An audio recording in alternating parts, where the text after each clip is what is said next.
Hello my dear students of class 8. Today I will teach you chapter 8 Education under British rule.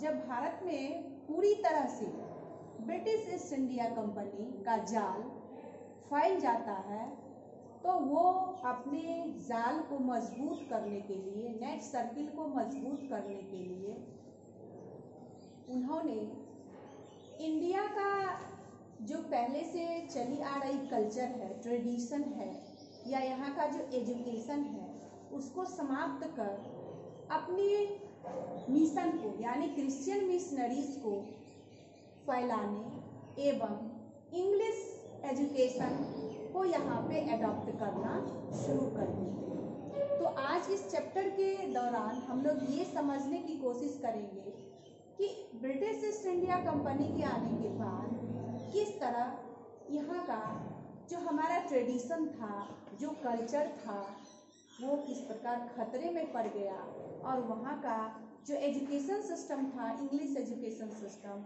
वो यहाँ पे पूरी तरह से लागू करना वो लोग शुरू करते हैं। तो उसी की आज स्टोरी है कि background to the progress of English education, यानी कि इंग्लिश एजुकेशन यहाँ लागू होने से पहले क्या क्या सब चीज यहाँ पे पहले थी। तो पहले क्या थी, हम देख रहे थे कि हमारे सोसाइटी में एजुकेशन तो होती थी, लेकिन पाठशाला में, गुरुकुल में, मंदिर में, यानी कि जो सोशल रिफॉर्मर्स होते थे वो अपने ट्रेडिशन और कल्चर के माध्यम से वो यहाँ के एजुकेशन सिस्टम को बरकरार किए हुए थे। लेकिन यहाँ ईस्ट इंडिया कंपनी के आने के बाद वो इन सारी चीज़ों को तोड़ देते हैं। तो आप देखेंगे कि सोसाइटी में उस समय डिफरेंट टाइप्स ऑफ पीपुल थे, यानी डिफरेंट क्लास के पीपुल थे। तो वो डिफरेंट क्लास के पीपुल किस प्रकार यहाँ पे अलग अलग उनकी मान्यताएं थी एजुकेशन के फील्ड में। तो पहला है the Christian missionaries would turn towards Christianity, यानी कि इंडिया में जो क्रिश्चियन मिशनरीज थे वो एजुकेशन के माध्यम से अपने क्रिश्चियनिटी का प्रचार प्रसार करना चाह रहे थे। यानी फर्स्ट ग्रुप हो गया आपके समाज में, वो है आपको क्रिश्चियन मिशनरीज। तो क्रिश्चियन मिशनरीज क्या चाह रहे थे? क्रिश्चियन मिशनरीज तो अपने कल्चर को फैलाना चाहेंगे। तो क्रिश्चियन मिशनरीज चाह रहे थे कि हमारी क्रिश्चियनिटी पूरे इंडियन पीपुल के बीच में मैं फैला के रखूं। फिर दूसरा आपको इसमें सोशल ग्रुप है, वो है आपको इंडियन सोशल रिफॉर्मर्स। तो इंडियन सोशल रिफॉर्मर्स चाह रहे थे कि मॉडर्न एजुकेशन सिस्टम के दौरान जो हमारे समाज में जो कुछ इविल्स फैले हुए हैं, जैसे sati system, child marriage, polygamy, female infanticide, ये सारे जो हमारे समाज में जो सोशल इविल्स फैले हुए हैं, तो यहाँ पे जब भी मॉडर्न एजुकेशन लागू हो तो इन सब चीज़ों को दूर करने के लिए, इन सब चीज़ों को हटाने के लिए, इन सब चीज़ों को इरेक्ट करने के लिए, यानी इरेडिक्शन, यानी इसको दूर करने के लिए ये सब चीज़ संभव हो। इसीलिए इसमें है कि would only be possible by means of modern education, यानी कि इंडियन सोशल रिफॉर्मर्स ये सोच रहे थे कि हमारे समाज में जो भी सोशल इवेंट्स है उसको हम किस प्रकार अपने समाज से दूर करें। लेकिन फिर इसमें थर्ड ग्रुप है the commercial and mercantile class. क्या सोच रहे थे? ये सोच रहे थे कि एक्सपेंड द मार्केट, वो अपने मार्केट का विस्तार करना चाह रहे थे फॉर ब्रिटिश गुड्स।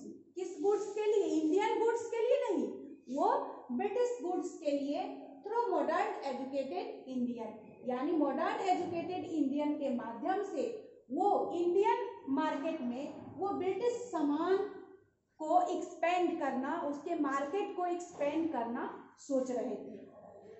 अब इसमें फिर चौथा ग्रुप ये आपको आता है ब्रिटिश गवर्नमेंट। अब ब्रिटिश गवर्नमेंट क्या सोच रही थी? ब्रिटिश गवर्नमेंट सोच रही थी कि realise the need of for introducing modern English education की किस प्रकार हम इंडिया में इंग्लिश एजुकेशन सिस्टम का एडॉप्ट करें, यहाँ पे लागू करें, ताकि यहाँ पर जो मैं इंडिया में जो अपना ब्रिटिश राज चलाऊं, तो उसके लिए जब तक इंडियन पीपुल को इंग्लिश एजुकेटेड सिस्टम में नहीं लिप्त करेंगे, तब तक उनको माने अलग अलग पोस्ट पे या डिफरेंट पोस्ट पे उनको ज्वाइन करना हमारे लिए मुश्किल होगा। तो ब्रिटिश गवर्नमेंट सोच रही थी कि यहाँ पे इंग्लिश एजुकेशन सिस्टम का प्रचार प्रसार हो।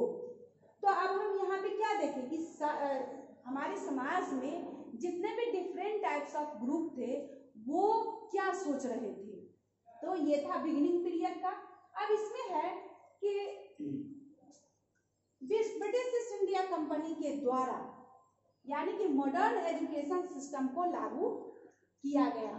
तो वो शुरू में यानी बिगिनिंग पीरियड में वो क्या सब करते हैं।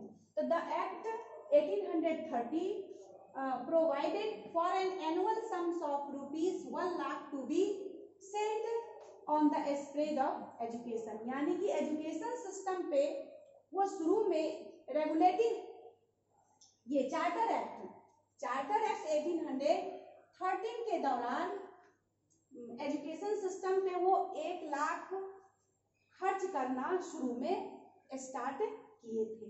फिर देखते हैं कि इसके सिस्टम के तहत एलिफेंस्टन कॉलेज स्कूल 1830 में आपको खुलना शुरू हो गया और उसमें इंग्लिश की पढ़ाई और यूरोपियन साइंस की पढ़ाई शुरू हो गई।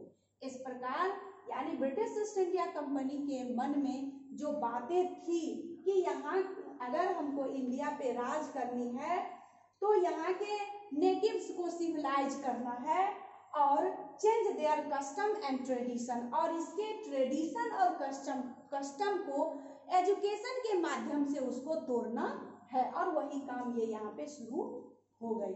तो आज का ये वीडियो था कि background of the progress of English education. Next video में मैं देखूंगी कि इस बिगिनिंग के बाद किस प्रकार आगे लॉर्ड मैकाले का एजुकेशन सिस्टम में है, वुड डिस्पैच सिस्टम है, तो इसको मैं बताऊंगी। धन्यवाद।